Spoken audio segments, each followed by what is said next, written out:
Bom, e a gente volta a falar sobre saúde. Durante os períodos de seca e baixa umidade, como os meses de inverno aqui no Centro-Oeste, há um aumento significativo de doenças respiratórias, como a rinite, a sinusite e a síndrome respiratória aguda grave. Em julho desse ano, a Secretaria de Saúde de Goiás alertou que o estado atingiu, por 7 semanas consecutivas, taxas de incidência dessa síndrome acima do que era esperado. E para falar mais sobre esse assunto, a gente conversa agora com o Dr. Marcelo Dyer, que é infectologista e aparece aqui de forma remota para conversar com a gente. Olá, Dr. Marcelo, é um prazer falar com o senhor novamente. Peço que antes da gente começar, o senhor se descreva fisicamente para o nosso público cego e de baixa visão.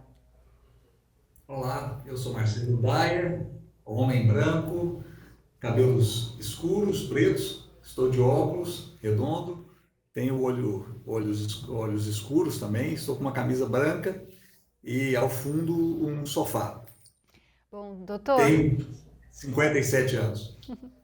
Bom, doutor, esse período é conhecido mesmo pelo grande número, né, de infecções respiratórias.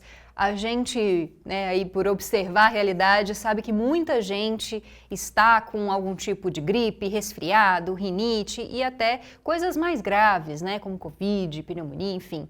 O que a gente deve fazer nesse período, doutor, para tentar evitar a contaminação por esses vírus? É uma coisa muito complexa, né, Camila? Porque nós estamos falando de doenças que acabam circulando mais facilmente nessa época do ano, porque a transmissão é de pessoa a pessoa. E na nossa região, principalmente, onde a umidade do ar é muito baixa, a transmissão de doenças respiratórias é mais fácil.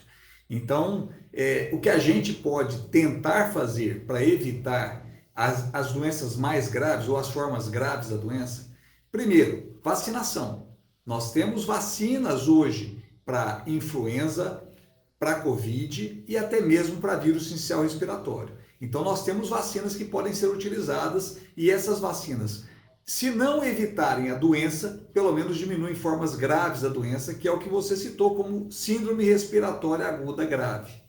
Então, primeira coisa. Segunda coisa, uma pessoa que está com um sintoma gripal, o ideal é use máscara e evite contato com aquelas pessoas de maior suscetibilidade a formas graves. Então, pessoas mais velhas, pessoas com comorbidades, porque assim a gente diminui a circulação da doença. Então, se eu estou doente, se eu estou gripado, meu nariz começou a escorrer, eu estou com tosse, tive febre, o ideal é começar a usar máscara, porque aí a gente diminui a transmissão. Então, essas são as medidas mais adequadas a serem feitas. Doutor, é importante em alguma medida evitar aglomeração? A gente falava muito disso, né, na época da Covid-19. Nesse momento, para pessoas talvez, né, com maior risco de contaminação, com doenças pré-existentes, às vezes é melhor ficar um pouquinho afastado, evitar grandes, né, concentrações de pessoas.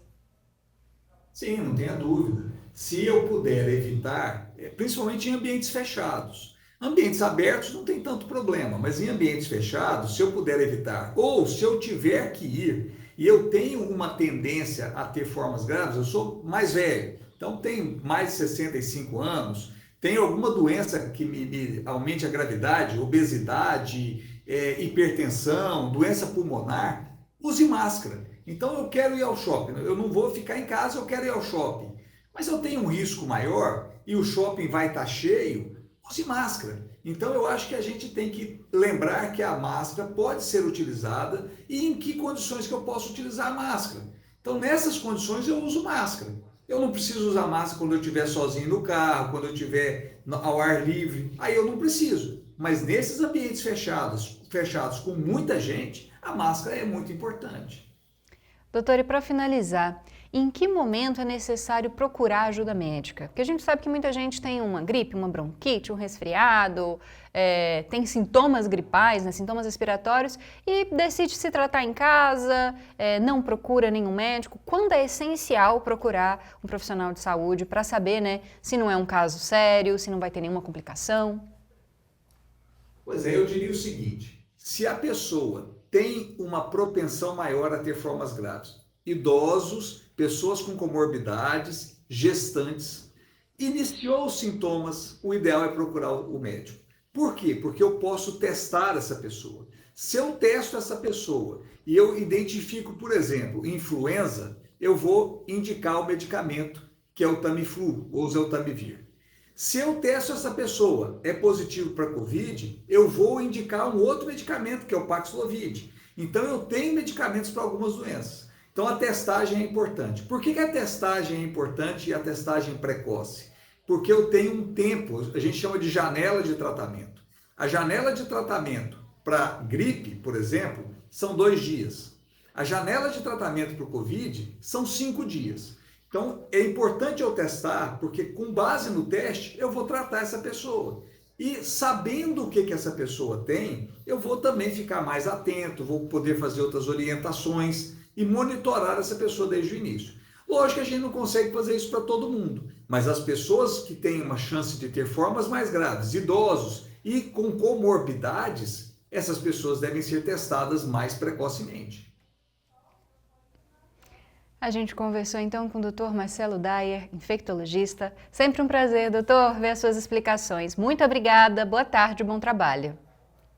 Obrigado, um prazer falar com vocês. E lembrando, nós temos vacina nas unidades, todas as unidades de saúde, vacina contra influenza e vacina contra Covid. Vamos nos vacinar. Muito obrigada.